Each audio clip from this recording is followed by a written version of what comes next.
The Deep Underground Neutrino Experiment detector features 4 massive modules, each containing 17,000 metric tons of liquid argon.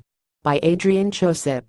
2017 3:30 p.m. The United Kingdom has agreed to help build the next great particle physics experiment in the United States.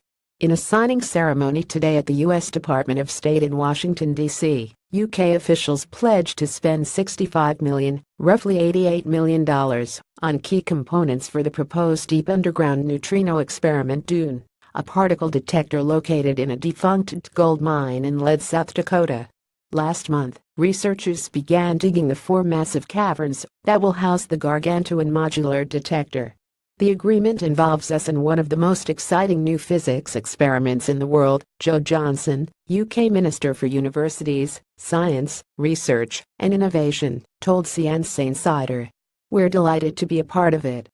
Although the UK contribution represents a small fraction of the total cost of the experiment, its timing will have an outsized impact on the effort, which the United States is striving to internationalize, says Edward Blutcher, a physicist at the University of Chicago in Illinois and co-spokesperson for the 1,020-member DUNE collaboration.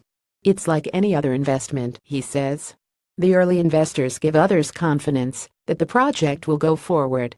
Project officials hope to attract contributions from other nations in the next few years. DUNE aims to decipher the properties of elusive subatomic particles called neutrinos. Nearly massless and hardly interacting with other matter, neutrinos come in 3 types: electron, muon, and tau, depending on the particle interactions in which they are born. As the particles zip along at near light speed, they can change type, in a phenomenon known as neutrino oscillation. Since 1999, physicists in Japan, Europe, and the United States have studied such morphing by shooting neutrinos from particle accelerator labs to distant detectors. DUNE aims to be the definitive accelerator-based neutrino experiment. Fielding neutrinos fired from 1,300 kilometers away at Fermi National Accelerator Laboratory Fermilab in Batavia, Illinois, it would nail down the parameters in physicists' theory of such oscillations and search for inconsistencies that could point to new physics. It would also compare the rates at which neutrinos and antineutrinos oscillate, looking for a difference that could help explain how the infinite universe generated so much more matter than antimatter.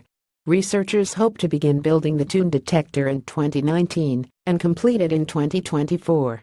But it is only one piece of the project. The rest, the neutrino beam at Fermilab, the infrastructure in South Dakota, and the cryostats that will hold 70,000 metric tons of liquid argon, are nominally parts of DUNE's partner, the Long Baseline Neutrino Facility (LBNF). DUNE would be funded mainly by the U.S. Department of Energy, which envisions spending a total of $1.5 billion. That contribution would cover 75% of the cost of the LBNF and 25% of the cost of DUNE, Blutcher says.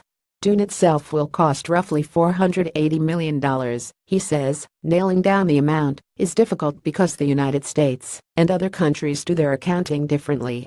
UK researchers will make key internal components for DUNE as well as parts of the data acquisition system, Blutcher says. Johnson notes that the United Kingdom's contribution to DUNE will augment other activities in particle physics. The United Kingdom is the second largest contributor to the European Particle Physics Laboratory, CERN, near Geneva, Switzerland, with an annual contribution of $175 million. Johnson says that commitment won't be affected by the United Kingdom joining DUNE.